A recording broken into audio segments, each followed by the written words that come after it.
Hello guys, അപ്പോൾ ഇന്നത്തെ video എന്നത് നമ്മുടെ നറൂട്ടോ സീരീസിലെ യെല്ലോ ഫ്ലാഷ് ആയിട്ടുള്ള മിനാട്ടോയെ കുറിച്ചാണ് നോക്കാൻ പോകുന്നത്. വീഡിയോ ലൈക്ക് ചെയ്യാത്ത കൂട്ടുകാർ ഒന്ന് ആദ്യം തന്നെ ലൈക്ക് ചെയ്തേക്ക്. അപ്പോൾ ഒട്ടും തന്നെ സമയം കളയാതെ ഡയറക്റ്റ് വീഡിയോയിലേക്ക് പോകാം.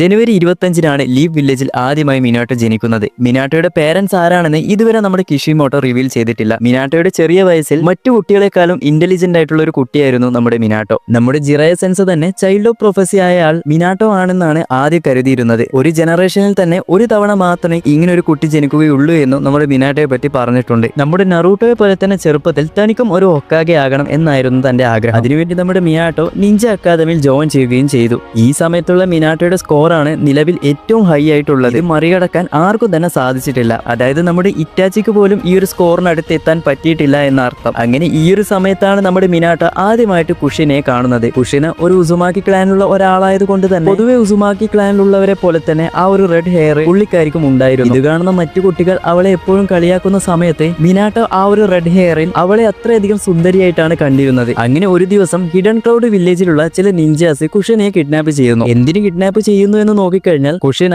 ഒരു ഉസുമാക്കി ക്ലാനിൽ ചേർന്ന ഒരാളാണ്. കുഷിന ഒരു ഉസുമാക്കി ക്ലാനിൽ ചേർന്ന ഒരാളായത് കൊണ്ട് തന്നെ സ്പെഷ്യൽ ആയിട്ടുള്ള ഒരു ചാക്രയാണ് അവർക്കുള്ളത്. കൂടാതെ സീലിംഗ് ജിറ്റ്സു പോലുള്ള പല വിഷയങ്ങൾക്കും അവർക്കറിയാം. ഈ ഒരു റീസൺസ് ഒക്കെ ഉള്ളത് കൊണ്ടാണ് കുഷിനെ ഇവർ തട്ടിക്കൊണ്ടു പോയത്. ഈ സമയം നമ്മുടെ കുഷിനയാണെങ്കിൽ തന്നെ ആരെങ്കിലും രക്ഷിക്കാൻ വരുമെന്ന് കരുതി അവർക്ക് മനസ്സിലാക്കാൻ വേണ്ടി അവളുടെ ആ ഒരു മുടിയൊക്കെ പൊട്ടിച്ച് പോകുന്ന വഴിക്കൊക്കെ ഇടുന്നുണ്ട്. എന്നാൽ നമ്മുടെ മിനാട്ടോ ആണെങ്കിൽ ഇത് കറക്റ്റായി മനസ്സിലാക്കി ഹിഡൻ ക്ലൗഡ് വില്ലേജിലെ 3 നിഞ്ചാസിനെയും അടിച്ചിട്ട് കുഷിനെയും രക്ഷിച്ച് അവിടെ നിന്ന് പോകുന്നു. ഈ സമയത്താണ് നമ്മുടെ മിനാട്ടോ കുഷിനയോട് പറയുന്നത്, നിന്റെ ആ ഒരു ചുവന്ന മുടി കാണാൻ നല്ല ഭംഗിയുണ്ട് എന്നും പറയുന്നു. അങ്ങനെ ഈ ഒരു സമയത്ത് തന്നെ ഇവർക്കിടയിൽ ഒരു ലവ് അല്ലെങ്കിൽ ആ ഒരു ക്രഷ് ഉണ്ടാവുകയും പിന്നീട് ഫ്യൂച്ചറിൽ രണ്ടുപേരും കല്യാണം കഴിക്കുകയും നമ്മുടെ മിനാട്ടോ 4th ഹൊക്കാഗെയായി മാറുകയും ഇവർക്ക് നറൂട്ടോ എന്ന് പറഞ്ഞിട്ടുള്ള ഒരു കുട്ടിയും ജനിക്കുന്നു.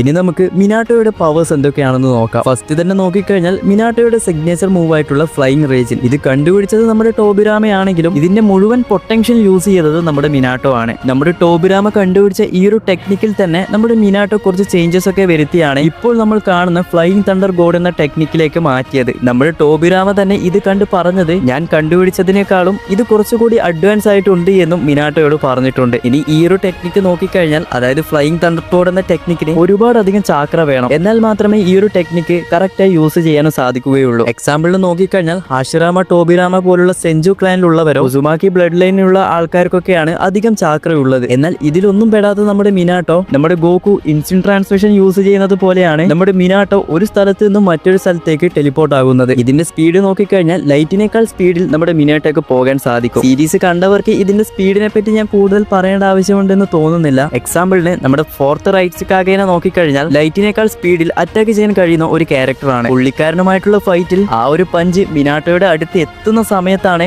മിനാട്ടോ അത് റിയാക്ട് ചെയ്ത് മറ്റൊരു സ്ഥലത്തേക്ക് ടെലിപ്പോർട്ട് ചെയ്യുന്നത്. ഈ ഒരു ഫൈറ്റിൽ മറ്റൊരു കാര്യം നമുക്ക് മനസ്സിലാക്കാൻ സാധിക്കുന്നത് നമ്മുടെ മിനാട്ടോയ്ക്ക് റിയാക്ഷൻ സ്പീഡും വളരെയധികം കൂടുതലാണ്. അതുപോലെ തന്നെയാണ് ആ ഒരു വാർ ടൈമിൽ ടെൻറ്റൈൽ സേജ് മോഡിലുള്ള നമ്മുടെ മാതരയും 8 ഇന്നർ ഗേറ്റ് ഓപ്പൺ ചെയ്ത് നമ്മുടെ മൈറ്റ് ഗൈയും കൂടി ഫൈറ്റ് ചെയ്യുന്ന സമയത്ത് മാതരയുടെ അറ്റാക്കിൽ നിന്നും നമ്മുടെ മൈറ്റ് ഗൈയെ ഹെൽപ്പ് ചെയ്യുന്ന രീതിയിലും ഇവിടെ മിനാട്ടോ കാണിച്ചു തന്നിട്ടുണ്ട്. നമ്മുടെ മൈറ്റ് ഗൈ എന്ന് പറയുന്നത് അത്രയധികം സ്പീഡിലാണ് പുള്ളിക്കാരൻ ഫൈറ്റ് ചെയ്യുന്നത്. എന്നിട്ട് കൂടി നമുക്ക് സീരീസിൽ അവിടെ സ്ലോ മോഷനിലാണ് മിനാട്ടോ മൂവ് ചെയ്യുന്ന രീതിയിൽ നമുക്ക് കാണിച്ചു തന്നത്. അതുകൂടാതെ ഈ ഒരു ഫ്ലൈയിങ് റേഞ്ചിന് ഒരു ഡിസ്റ്റൻസ് പോലും ആവശ്യമില്ല. അതായത് എത്ര ദൂരം വേണമെങ്കിലും ടെലിപ്പോർട്ട് ചെയ്ത് പോകാൻ സാധിക്കും. എക്സാമ്പിളിന് നമ്മുടെ കക്കാഷി ജുനിയനിൽ പ്രൊമോട്ടായ സമയത്ത് മിനാട്ടോ ആ ഒരു ഫ്ലൈയിങ് തണ്ടർ ഗോഡ് കുണായി കക്കാഷിക്ക് ഗിഫ്റ്റ് ആയിട്ട് കൊടുക്കുന്നുണ്ട്. നിനക്ക് എന്ത് പ്രശ്നം ഉണ്ടെങ്കിലും അവിടെ ഞാൻ ടെലിപ്പോർട്ടായി എത്തുമെന്നും നമ്മുടെ മിനാട്ടോ പറയുന്നുണ്ട്. അതായത് വേറൊരു കൺട്രിയിലുള്ള മിനാട്ടോയ്ക്ക് അത്രയും ദൂരത്ത് നിന്നും ടെലിപ്പോർട്ടായി സെക്കൻഡുകൾക്കുള്ളിൽ കക്കാഷിയുടെ അടുത്തേക്ക് വരാൻ സാധിക്കുമെന്ന് അർത്ഥം. അതുപോലെ തന്നെ 5th മിസിക്കാഗേക്ക് ലീഫ് വില്ലേജിലെ ഷിനോബീസ് ഫ്ലൈയിങ് റേഞ്ച് ടെക്നിക്ക് വെച്ച് ടെലിപ്പോർട്ട് ചെയ്യുന്നുണ്ട്. അതായത് 1-2 പ്രാവശ്യം ടെലിപ്പോർട്ട് ചെയ്യാൻ തന്നെ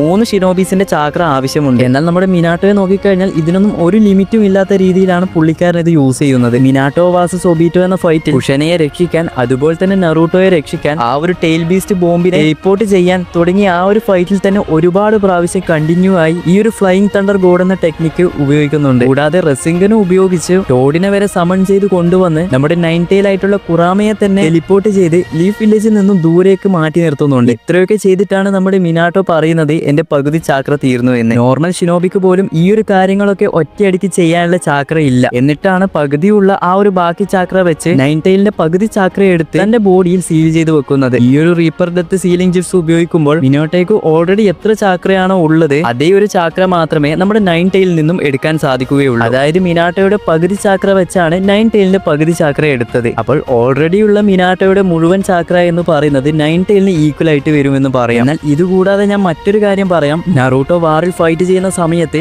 നറൂട്ടോയുടെ കയ്യിലുണ്ടായ ആ ഒരു കുറാമയുടെ ഹാഫ് ചാക്ര വെച്ച് ബാക്കിയുള്ള ഷിനോബീസിനൊക്കെ ഷെയർ ചെയ്യുന്നത് നമ്മൾ കണ്ടതാണ്. ഇത് കാണുന്ന ഹാഷിറാമ പറഞ്ഞത് എന്താണെന്ന് വെച്ച് കഴിഞ്ഞാൽ, ഞാൻ ജീവനോടെ ഉണ്ടായ സമയത്തുള്ള ചാക്ര എങ്ങനെയാണോ അതുപോലെ ഇത് ഉണ്ട് എന്നും പറയുന്നുണ്ട്. അപ്പോൾ ഇതൊക്കെ പറയുന്ന സമയത്തും മിനാട്ടോയുടെ ചാക്ര എത്രത്തോളം ഉണ്ടെന്ന് നിങ്ങളൊന്ന് ആലോചിച്ചാൽ മനസ്സിലാകും. അതുപോലെ തന്നെ നമുക്ക് നറൂട്ടോ സീരീസിൽ കാണിച്ചു തന്ന പല ക്യാരക്ടേഴ്സും പറഞ്ഞിട്ടുണ്ട് മിനാട്ടോയോട് വെറുതെ ഫൈറ്റ് ചെയ്യാൻ നിൽക്കേണ്ട, പണി കിട്ടുമെന്നത്. അത് പ്രധാനമായിട്ടും പറഞ്ഞത് നമ്മുടെ സസോരി, ഡാൻസോ, ഫസ്റ്റ് റൈറ്റ് കാഗെ, തേർഡ് റൈറ്റ് കാഗെ, ഹിഡൻ സ്റ്റോൺ വില്ലേജിലെ 1000 ഷിനോബീസിനെ ഒരൊറ്റയടിക്കാണ് എല്ലാത്തിനെയും നമ്മുടെ മിനാട്ടോ ഡിഫീറ്റ് ആക്കിയത്. അത് കഴിഞ്ഞതിന് ശേഷമാണ് നെക്സ്റ്റ് ഫോർത്ത് ഹോക്കാഗെ ആയിട്ട് ആരെ തെരഞ്ഞെടുക്കണമെന്ന് തീരുമാനിക്കുന്നത്. ഇവിടെ പ്രധാനമായും ഒറോച്ചിമാറു, ഡാൻസോ, ഫുഗാക്കു, മിനാട്ടോ ഇവരൊക്കെയാണ് ഉണ്ടായത്. നമ്മുടെ ഒറോച്ചിമാറും അതുപോലെ തന്നെ ഡാൻസോയും എടുത്തു കഴിഞ്ഞാൽ മിനാട്ടോയുടെ അടുത്ത് പോലും വരില്ല. എന്നാൽ ഫുഗാക്കുവിനെ നോക്കിക്കഴിഞ്ഞാൽ പുള്ളിക്കാരൻ അത്യാവശ്യം പവർഫുൾ ആയിട്ടുള്ള ഒരാളാണ്. ഉച്ചിഹ ക്ലാനിലുള്ള ഒരാളാണ്. കൂടാതെ മാഗിക്കു ഷെറിങ്ങൻ പോലുള്ള പല സംഭവങ്ങളും പുള്ളിക്കാരനുണ്ടെങ്കിലും മിനാട്ടോയുടെ ഈക്വൽ ആയിട്ട് പുള്ളിക്കാരൻ എത്തുകയില്ല. ഇതൊക്കെ കണ്ടാണ് നമ്മുടെ ഇറുസെൻ മിനാട്ടോയെ തന്നെ ഫോർത്ത് ഹോക്കാഗെയാക്കി മാറ്റിയത്. അതുപോലെ തന്നെ നമ്മുടെ നറൂട്ടോ എങ്ങനെയാണ് സേജ് മോഡ് യൂസ് ചെയ്യുന്നത് അതുപോലെ മിനാട്ടോക്കും സേജ് മോഡിൽ മാറാൻ സാധിക്കും. അതുപോലെ തന്നെ പവർഫുൾ ആയിട്ടുള്ള റെസിംഗൻ ക്രിയേറ്റ് ചെയ്തതും നമ്മുടെ മിനാട്ടോ ആണ്. നമ്മുടെ കുറാമയൊക്കെ യൂസ് ചെയ്യുന്ന ആ ഒരു ടെയിൽ ബീസ്റ്റ് ബോംബിലെ അത് ഇൻസ്പയർ ചെയ്ത് തന്റെ നാച്ചുറൽ എനർജി ഒക്കെ കമ്പൈൻ ചെയ്താണ് ഈ ഒരു റെസിംഗൻ ക്രിയേറ്റ് ചെയ്തത്. റെസിംഗനെ കുറിച്ച് ഞാൻ കൂടുതൽ പറയേണ്ട ആവശ്യമുണ്ടെന്ന് തോന്നുന്നില്ല. നറൂട്ടോ ആയിക്കോട്ടെ അതുപോലെ തന്നെ ബൊറൂട്ടോ ആയിക്കോട്ടെ ഇപ്പോഴും ഈ ഒരു ടെക്നിക്ക് നമുക്ക് കാണാൻ സാധിക്കും. അതുപോലെ തന്നെ നമ്മുടെ റിൻ, കക്കാഷി, ഒബീറ്റോ ഇവരുടെ സെൻസിയാണ് നമ്മുടെ മിനാട്ടോ. ഇതൊന്നും ഞാൻ പറയേണ്ട ആവശ്യമില്ല, നിങ്ങൾക്ക് തന്നെ അറിയുന്ന കാര്യമാണ്. അപ്പോൾ ഞാൻ ഏകദേശം മിനാട്ടോയെ കുറിച്ചുള്ള കാര്യങ്ങളൊക്കെ പറഞ്ഞു എന്ന് ഞാൻ വിചാരിക്കുന്നു.